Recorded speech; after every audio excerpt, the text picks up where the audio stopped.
तो यार पहले इसको, तो यार ये कॉपी है मेरी सर्टिफाइड कॉपी, जो कि मैंने मंगाई थी नवंबर 2016 के अटेम्प्ट में। जो मैंने लास्ट अटेम्प्ट दिया था, मेरा 11th अटेम्प्ट था, ठीक है, उस समय मैंने मंगाई थी। और आपके सामने मैं अपनी कॉपी का रिव्यू करने वाला हूँ। और यस, आप सही सुन रहे हो सर, अभी तक आप लोगों ने लोगों को देखा होगा कि दूसरों की कॉपी का रिव्यू करते हुए, लेकिन मैं आप लोगों को अपनी कॉपी का रिव्यू कर रहा हूँ। तो इस वीडियो में मैं पहले बता देता हूँ कि पहला तो होगा कि रिव्यू में आपको बताऊँगा कि मैंने इसमें और क्या अच्छा कर सकता था। दूसरा कि आपको पेपर कैसे अटेम्प्ट करना चाहिए, हाउ टू अटेम्प्ट पेपर, फिर आपको कैसे प्रेजेंट करना चाहिए, इंक्लूडिंग ऐसे, इंक्लूडिंग सॉरी एएस, ये आपको मैं सिखाऊंगा। तो चलिए सबसे पहले मैं आप लोगों को दिखाता हूँ कि मैंने क्या क्या किया हुआ था। तो ये मार्क्स आए थे मेरे, 46 मार्क्स आए थे। ऑन पेपर थे मेरे 52 मार्क्स। मैं आपको बता दूं आईसीआई ने जो है बढ़ा के दिया था। ये देखो नवंबर 2016 का, मेरी कॉपी का ही है। तो फिर मैंने सबसे पहले किया हुआ था डिस्ट्रीब्यूशन ऑफ कैश। और क्या ये मैंने सही किया था या नहीं किया था, ये मैं आप लोगों को बताता हूँ सब आगे लास्ट में। आंसर 2 किया था डिस्ट्रीब्यूशन ऑफ कैश। और जिस क्वेश्चन को मुझे कंप्लीट, 16 मार्क्स का क्वेश्चन था, जिस क्वेश्चन को कंप्लीट करने में मुझे लगने चाहिए थे 40 मिनट्स, उस क्वेश्चन को कंप्लीट करने में 1 and 15 आवर लग गए थे, मतलब सवा घंटा मुझे लग गया था। तो क्या ये मैंने सही चॉइस किया था? तो मैं आपको बताऊंगा कि कैसे आपको पेपर कैसे अटेम्प्ट करना है, ये सब भी चीज़ें मैं आप लोगों को बताऊंगा।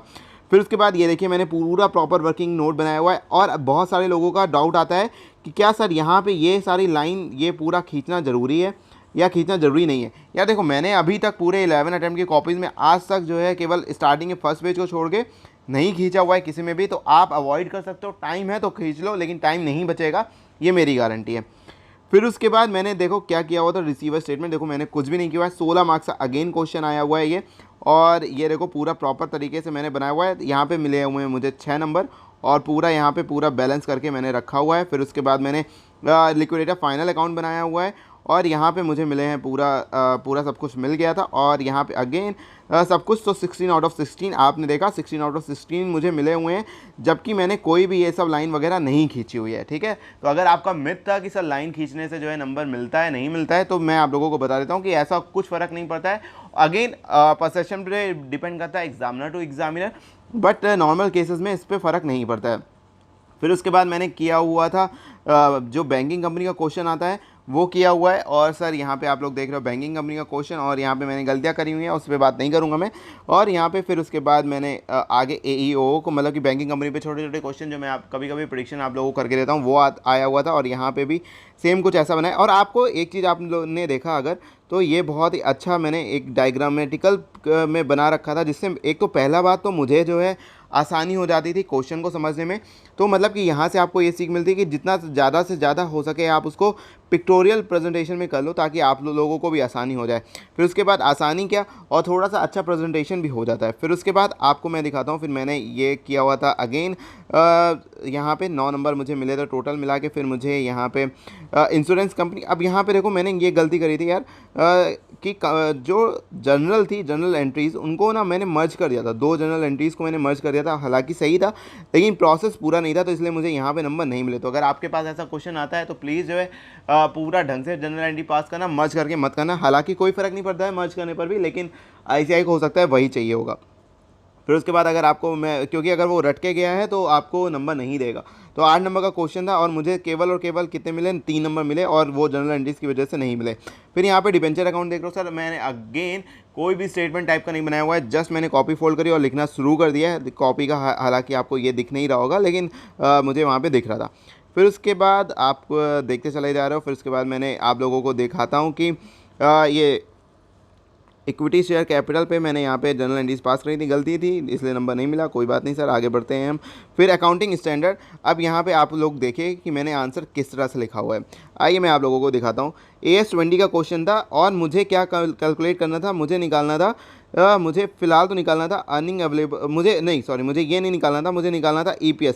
फ़िलहाल मैंने गलत निकाला हुआ है, लेकिन फिर भी आप देख रहे हो कि ICI ने भैया तरस खा के 2 नंबर तो दे दिए हैं भाई, तरस खा के 2 नंबर दे दिए, आधा नंबर यहाँ पे और 1.5 नंबर यहाँ पे। अब आईसीआई ने मतलब सॉरी 2 नंबर, 1 नंबर भी कैसे दे दिया मुझे, आपको मैं बताता हूँ कि क्यों।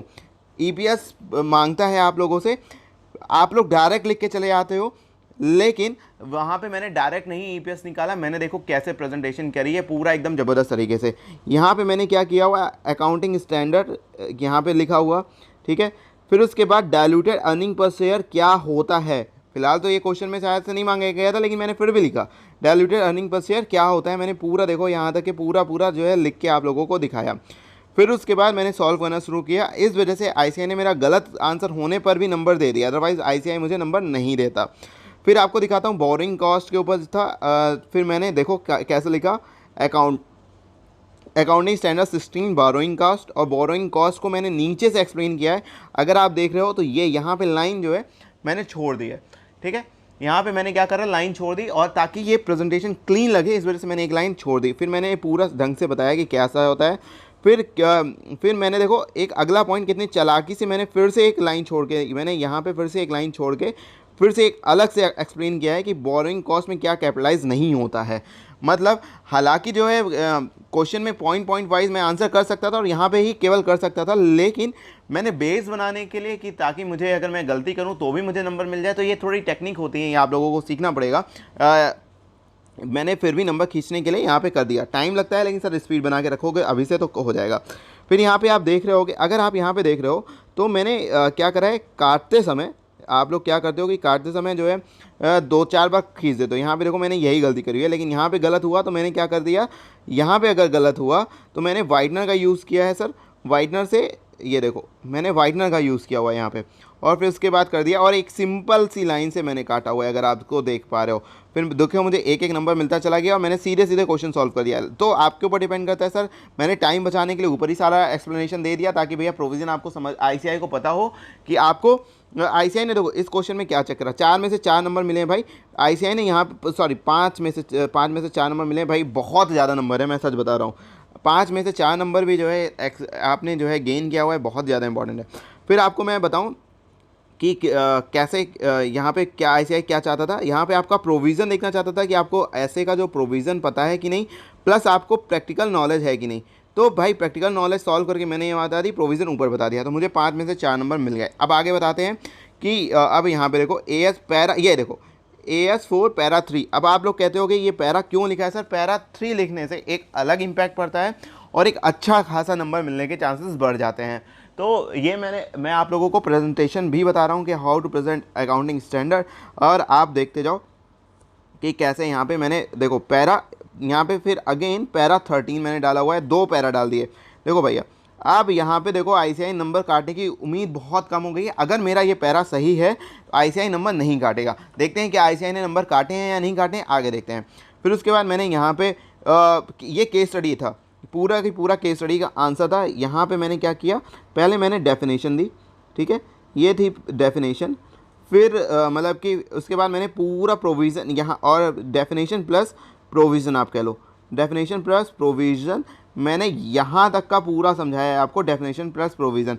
फिर यहाँ पे इन द गिवन केस, अब यहाँ पे देख लो आप, ये ज़रा सा मैं चेंज कर दूँ हाइलाइटर को, इन द गिवन केस। यहाँ पे आप देख रहे हो ना, इन द गिवन केस, यहाँ पे मैंने क्या बताया हुआ है कि यहाँ पे मैंने क्या बताया हुआ है कि केस में क्या कह रहा है सर, केस में क्या है, व्हाट इज़ केस। फिर उसके बाद यहाँ पे मैंने कंक्लूज़न दी हुई है, मतलब 3 पार्ट में आप लोगों को आंसर देना है। क्या,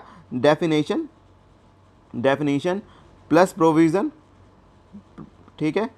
फिर सेकंड पार्ट केस में क्या है, केस को समझाओ, फिर उसके बाद कंक्लूज़न। अगर आप इतना करके आ रहे हो सर, तो 5 नंबर का अगर क्वेश्चन है तो 3 से 4 नंबर बहुत आराम से मिल जाएंगे, 5 में 5 मिलना बहुत मुश्किल है। और अब आप देखो मेरा इतना करने के बावजूद आईसीआई ने कितने मार्क्स दिए हैं, 5 में से सिर्फ 2 नंबर दिया, और सारा सब कुछ मैंने सही लिखा हुआ है, यहाँ तक कि पैरा भी मेंशन करा हुआ है, जो कि शायद से बहुत सारे लोग नहीं मेंशन करके आते, फिर भी जो है भाई 5 में से 2 नंबर मिले हुए हैं केवल। अब यहाँ पे यार क्वेश्चन गलत था, फिर भी जो है आईसीआई ने जो है नंबर दे दिए भाई। देख रहे हो कि ज़बरदस्त स्लैशिंग कर रखी है। आईसीआई स्लैशिंग करता है या नहीं करता है, ये सर आप लोगों को यहाँ पे देख के पता चल जाएगा, करता है कि नहीं ये मैं नहीं बोलूँगा, आप लोग खुद जान जाओ कि मुझे जो है क्या था। अब यहाँ पे AS26 के ऊपर क्वेश्चन था, AS26 पे मैंने किया, थोड़ा बहुत सही था, थोड़ा बहुत गलत, और आईसीआई ने नंबर दे दिए मुझे। एग्जैक्टली मैं सच बताऊँ तो मुझे एग्जैक्टली याद भी नहीं है। फिर ये क्वेश्चन था, ये क्वेश्चन नंबर 6A और 6B, और ये था आपका किसके ऊपर, मेमोरेंडम स्टॉक के ऊपर, ठीक है, मेमोरेंडम स्टॉक के ऊपर था। और फिर उसके बाद यहाँ पे मैंने ठीक ठाक सा प्रेजेंट कर लिया और फिर उसके बाद ये इसमें गोल गोबर कर दी थी मैंने। कोई बात नहीं, आगे बढ़ते हैं और देखते हैं शायद से अब ख़त्म हो गया। तो आपने ये देखा कि मैंने कैसे प्रेजेंट किया हुआ था। और जो क्वेश्चन था ये देखो, ये how to get full marks. भैया फुल मार्क्स हैं ये, मतलब एक तरह से 5 में से 4 नंबर लाना एएस में बहुत ही ज़्यादा इंपॉर्टेंट है। और यहाँ पे भाई मैंने शायद से 3 मार दिया है इतने नंबर ला के। कोई बात नहीं, अब आगे देखते हैं सर।